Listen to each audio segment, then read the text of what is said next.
మత్స్యబొల్లారంలో railway under bridge పనుల శంకుస్థాపన కార్యక్రమం రసాభాసగా మారింది.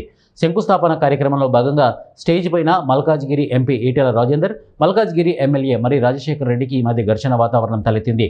దీంతో ఒక్కసారిగా భాజపా, బీఆర్ఎస్ నాయకులు రెండు వర్గాలుగా విడిపోయి గొడవకు దిగారు.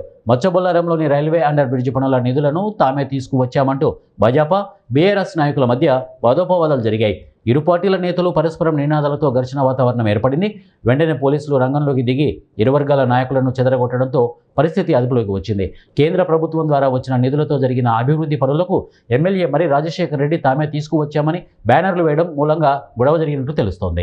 మీ అందరికీ తెలుసు, దేశానికి ఇవాళ ఎన్ని కోట్ల రూపాయల మన జిఎస్టీ కలెక్షన్ కానీ, డైరెక్ట్ ట్యాక్స్ కలెక్షన్ రూపంలో కానీ మనం ఎన్ని వేల కోట్లు మన తెలంగాణ ప్రజలు కడుతున్నారు. కాబట్టి ప్రతి ఒక్కరు తెలంగాణ ప్రైడ్ని మీరు మర్చిపోవద్దు.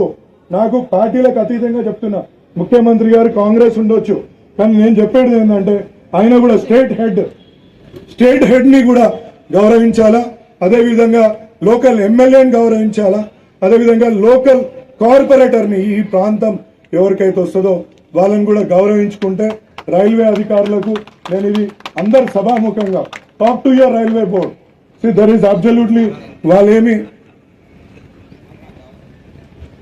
నేను తెప్పించిన మీ సర్క్యులర్ని ఏంది ప్రోటోకాల్స్ ఏ విధంగా ఉండాలా, రైల్వే అధికారులు ప్రోటోకాల్ ఏ విధంగా పాటించాలనే సర్క్యులర్లో it is clearly mention MP, MLA and corporator should be invited. Because నేను చాలా సందర్భాల్లో ప్రధానమంత్రి కార్యక్రమాలలో కూడా నేను చూస్తుంటాను